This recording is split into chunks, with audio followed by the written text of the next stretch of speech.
of course, Sunday being out there was tough, and I was just in a totally different mindset.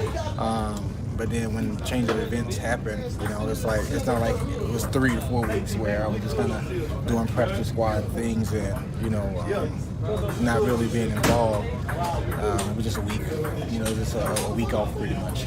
Just like a roller coaster, all-time high leading up, and then you're at an all-time low, just like, not really understanding, and then you're climbing and getting back up here, But, I'm a professional. I've been through way worse than, not being inactive for week 1 through my life.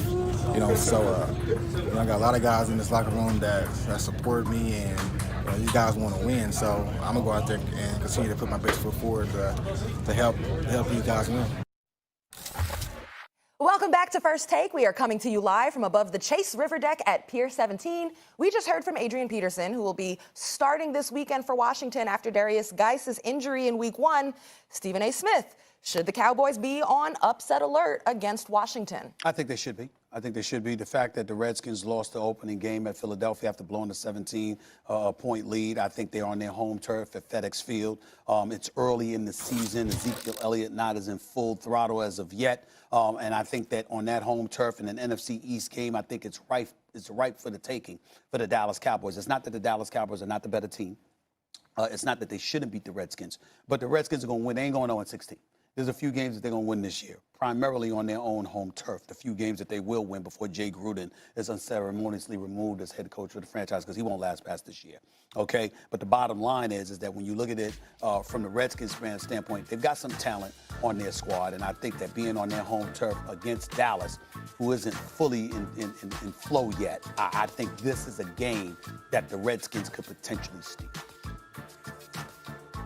I agree with you that Dallas isn't going full throttle yet, and Washington looked good in the first half of the game last week, and therefore it could be a tough game. But I find very little chance that Washington actually wins this game. First of all, the best case for them, Stephen A., is they're not going to go 0-16. They're not going to lose every game in the division. The NFL kind of works out where right away NFC East rivals, one is not 2-0 in the division, which the Cowboys would be, and one's not 0-2, which Washington would be in the division. It just doesn't usually work out that way. But Washington, the Cowboys in recent years have been a borderline powerhouse, and Washington's been a borderline pathetic franchise. And that's holding true this year. Yes, they put up a fight against Philadelphia, another powerhouse, a genuine powerhouse. They won a Super Bowl, went on another playoff run, but ultimately they lost. And when you look at what they've done recently, even against Dallas, they lose all the time to Dallas, at home, all the time. Ezekiel Elliott didn't really get his touches. And the reason he didn't was because Kellen Moore's offense. Dak Prescott was hitting everybody. They just have too many weapons. They have a young receiver with tremendous upside. Their number one receiver still with upside. Amari Cooper, don't forget, 2-3 years ago, it's like, is he going to be a top 5, a top 3 receiver, something like that? And then it looked like it was going the other way. And now it's, again, you have to ask the question, what tier is he in? Because we know it's an upper one, but how high is Amari Cooper? Ezekiel Elliott, wherever you go on the defense, DeMarcus Lawrence, their linebacking core is sick. There's just too much talent. And the only question with the Cowboys has been, can they get dynamic play calling enough on offense or have the courage of their convictions to go for it on 4th and 1 if they do, since they've drafted the running back so high, Andy's panned out. That's really the only question. They have guts on offense. Can they be a dynamic offense? The answer week 1 against a bad team in the Giants, divisional rival, was yes. Well, they're playing another bad divisional rival whose butts they always kick in recent years, and they're going to win this game. Well, listen, I wouldn't disparage the Washington Redskins. This is their most fierce rival in the Dallas Cowboys, and it's their home opener. So you would expect this type of game to be close, be electric. But I think a couple things plays into the Dallas Cowboys' favor. Number one, Zeke he's going to start working. He's working himself back into football shape. So you would figure that his workload will increase by wearing down that Washington Redskins defensive front. Number two, the Washington Redskins still. Trent Williams, their star left tackle, still hasn't returned from his holdout, and that's going to leave them vulnerable up front for that Dallas Cowboys pass rush, and I expect them to wreak havoc on that Washington Redskins offensive line. Listen, for me, it's pretty simple. You got Dak Prescott, you got Zeke, Mara. You could go on and on with the stars that the Dallas Cowboys have, and they were humming against the Giants in Week 1. Are we really counting on Case Keenum to replicate the type of performance that he had against the Philadelphia Eagles, which he was outstanding against the Philadelphia Eagles last week? So, the Dallas Cowboys, to me, are the more talented team.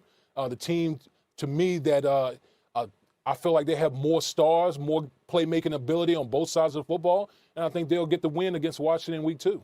You'll probably get the win, but I'm still going to go with a potential upset with the Redskins. I just believe there's a chance. This kid McLaurin had a 68-yard touchdown against the Philadelphia Eagles. I'm thinking about on the defensive side of the ball, the Josh Normans, the Dunbars of the world, and others don't have a speedster like Deshaun Jackson to worry about. Amari Cooper is no joke. Obviously, Gallup is impressive, but they can definitely run, no question. But they're for the most part, they're bigger receivers, and I don't think that the deep threat, that the home run punch that the Eagles gave to them, I don't think that's what's going to happen to the Redskins on a day like today. I think you methodically beat them down, and I think this earlier in the season, they'll be better prepared for that kind of encounter rather than they would be later on in the season as the season progresses. I'm just giving them a chance. When you look at the Dallas Cowboys receiving core, it sounds funny to say because not that many months ago, it's what do they really have? Then the Cooper trade, then the Amari Cooper trade, then they bring in a good veteran player, maybe an upgrade over what they had. They draft a guy with high upside and with speed. I mean, they have a chance to be an elite receiving core, and they bring back their old tight. Jason Witten can somehow never get separation, but is also somehow always open. They have a chance to do that. It really comes down to how aggressive are they willing to be with the play calling and how dynamic. But guys, even if they aren't against a team like Washington, just hand the ball to Zeke. He got that first game under his belt. He's going to run over these guys if they just hand him the ball. And that could be plan B or C for them. I don't see how Washington wins this game. Yeah, listen, the one thing that the Washington Redskins don't do well on defense, they don't rush the passer well. Their interior defensive lineman, Jonathan Allen, got hurt. He's doubtful for the game. He might not play. So you're already talking a team that doesn't rush the passer well, that might be without their best front seven player going up against arguably the best offensive line in football in the Dallas Cowboys with Zeke Elliott in the backfield. To me, that's a recipe for disaster in this type of game.